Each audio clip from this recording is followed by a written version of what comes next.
Shalom, Bapak Ibu serta saudara yang terkasih dimanapun saudara berada. Selamat bertemu kembali di kesempatan hari ini. Kita akan mempelajari kebenaran firman Tuhan, yaitu melanjutkan kitab Mazmur. Dan untuk kesempatan hari ini kita akan membuka Alkitab kita atau mempelajari Alkitab kita dari kitab Mazmur pasalnya yang ke-79. Namun sebelumnya kita akan minta pertolongan Tuhan dengan berdoa. Tuhan Yesus, terima kasih untuk kesempatan hari ini kami bisa mempelajari kebenaran firman-Mu. Berkatilah kami, mampukanlah kami untuk memahami setiap kebenaran firman Tuhan. Dalam nama Yesus Kristus kami sudah berdoa. Amin. Mari kita akan buka Alkitab kita dari Mazmur 79 ayat bacaan 1 sampai yang ke-13. Demikian bunyi kebenaran firman Tuhan. Ya Allah, bangsa-bangsa lain telah masuk ke dalam tanah milik-Mu, menajiskan bait kudus-Mu, membuat Yerusalem menjadi timbunan puing. Mereka memberikan mayat hamba-hamba-Mu sebagai makanan kepada burung-burung di udara, daging orang-orang yang Kau kasih kepada binatang-binatang liar di bumi. Mereka menumpahkan darah orang-orang itu seperti air sekeliling Yerusalem, dan tidak ada yang menguburkan. Kami menjadi celah bagi tetangga-tetangga kami, menjadi olok-olok dan cemooh bagi orang-orang sekeliling kami. Berapa lama lagi, ya Tuhan, Engkau murka terus-menerus, dan cemburu-Mu berkobar-kobar seperti api? Tumpahkanlah amarah-Mu ke atas bangsa-bangsa yang tidak mengenal Engkau, ke atas kerajaan-kerajaan yang tidak menyerukan nama-Mu. Sebab mereka telah memakan habis Yakub, dan tempat kediamannya mereka hancurkan. Janganlah perhitungkan kepada kami kesalahan nenek moyang kami. Kiranya rahmat-Mu segera menyongsong kami, sebab sudah sangat lemah kami. Tolonglah kami, ya Tuhan, penyelamat kami. Demi kemuliaan nama-Mu, lepaskanlah kami dan ampunilah dosa kami oleh karena nama-Mu. Mengapa bangsa-bangsa lain boleh berkata, di mana Allah mereka? Biarlah di hadapan kami bangsa-bangsa lain mengetahui pembalasan atas darah yang tertumpah dari hamba-hamba-Mu. Biarlah sampai ke hadapan-Mu keluhan orang tahanan, sesuai dengan kebesaran lengan-Mu. Biarkanlah hidup orang-orang yang ditentukan untuk mati dibunuh, dan balikkanlah ke atas pangkuan tetangga kami 7 kali lipat celah yang telah didatangkan kepadamu, ya Tuhan.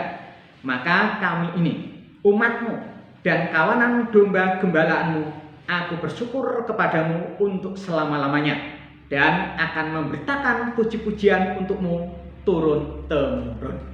Sampai sejauh itu pembacaan Alkitab yang terambil dari kitab Mazmur 79 ayat 1 sampai yang ke-13. Kesempatan sore hari ini kita akan mempelajari firman Tuhan dengan tema yaitu doa umat yang terancam. Diamali dari ayat yang ke-1 sampai yang ke-13 tadi mempunyai hubungan satu dengan yang lainnya. Baik itu mulai ayat 1, 2, 3, 4, 5 dan seterusnya sampai akhirnya yang ke-13. Bahkan kita paham ayat demi ayat itu, kita tahu sesuai dengan apa yang ditulis pemazmur jelas. Isi dari inti yang ditulis dalam pasal 79 ini adalah tentang seruan doa. Jadi pemazmur mengungkapkan seruan doanya karena melihat keadaan bait Allah. Pemazmur mengungkapkan seruan doanya karena melihat umat-umat yang sangat dikecam oleh bangsa-bangsa lain, bahkan mereka dibunuh oleh bangsa lain. Dan ketika kita melihat dalam pasal ini, kita akan membagi dari 3 bagian. Adapun bagian yang pertama adalah para bangsa memasuki atau menduduki tanah milik Tuhan. Jadi mereka menajiskan bait Allah dan menghancurkan kota Yerusalem. Bahwa sebelumnya bangsa Israel mempunyai bait Allah sebelum pemazmur mengungkapkan isi seruan doanya tersebut.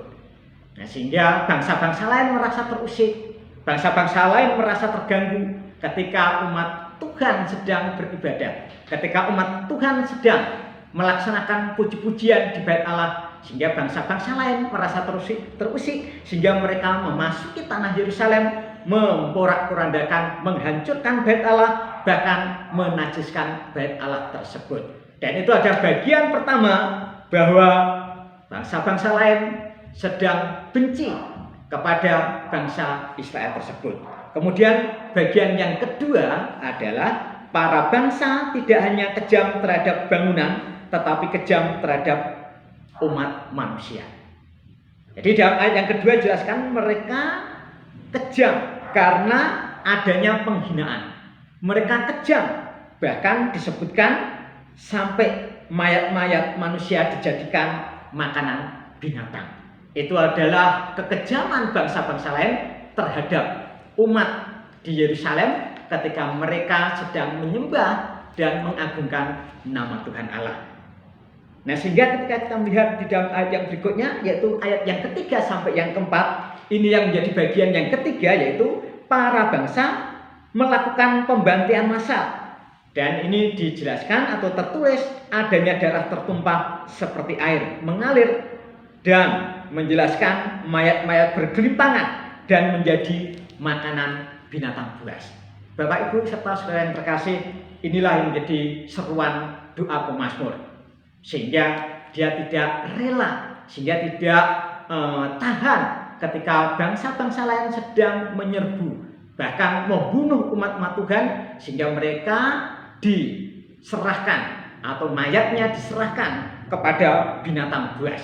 Dan inilah wujud bentuk seruan pemazmur ditujukan kepada Allah, agar Allah tahu akan apa yang menjadi balasannya kepada bangsa-bangsa lain tersebut. Sehingga ayat 4 ini menunjukkan bagaimana cemoohan, atau bisa dikatakan bahwa dia atau bangsa-bangsa lain ini sedang mencemooh. Mereka mempermalukan karena merasa dirinya adalah tidak layak untuk ke hadapan Tuhan, namun dia melakukannya dengan tidak baik. Bapak, Ibu yang terkasih dalam nama Yesus Kristus, dalam menghadapi situasi seperti itu, umat merasa ini ada bagian dari teguran Tuhan. Umat merasa ini adalah bagian dari nasihat Tuhan juga.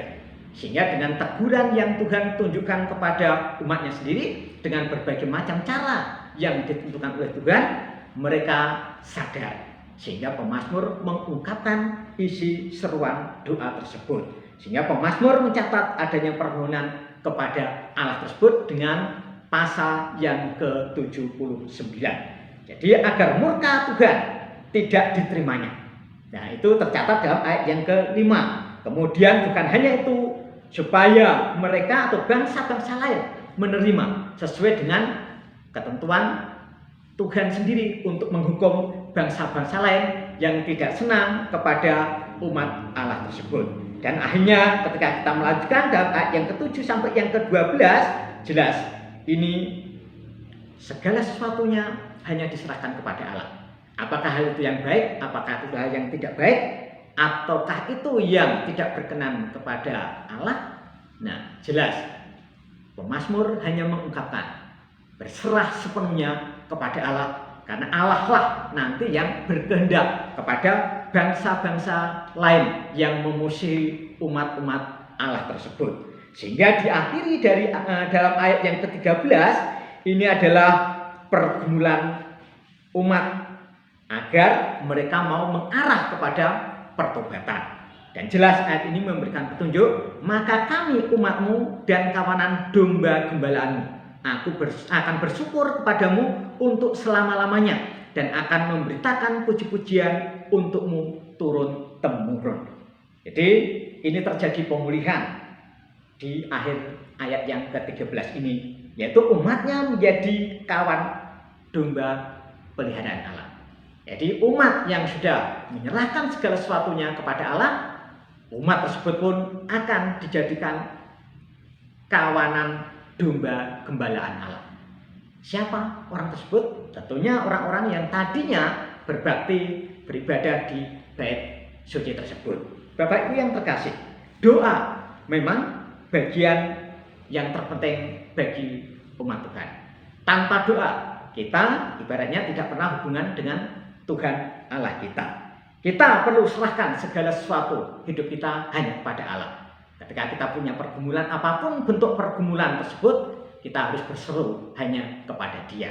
Karena Dia ada waktu yang ditentukan untuk kita siap memberikan pertolongan. Sehingga hal-hal yang jelek, hal-hal yang baik, hal-hal yang sukses sekalipun, maka kita harus berserah dan kita harus berseru kepada Dia, karena Dia akan memberikan pemulihan buat kita semuanya. Kiranya melalui kebenaran firman Tuhan hari ini kita semuanya diberkati. Mari kita berdoa. Terima kasih firman-Mu sudah kami pelajari. Meteraikan firman-Mu ke dalam hati kami masing-masing ya Tuhan. Sehingga dengan kebenaran firman-Mu kami paham, kami mengetahui, dan kami mau menerapkan firman-Mu untuk hidup kami hari lepas hari. Terima kasih, kami bersyukur dalam nama Yesus.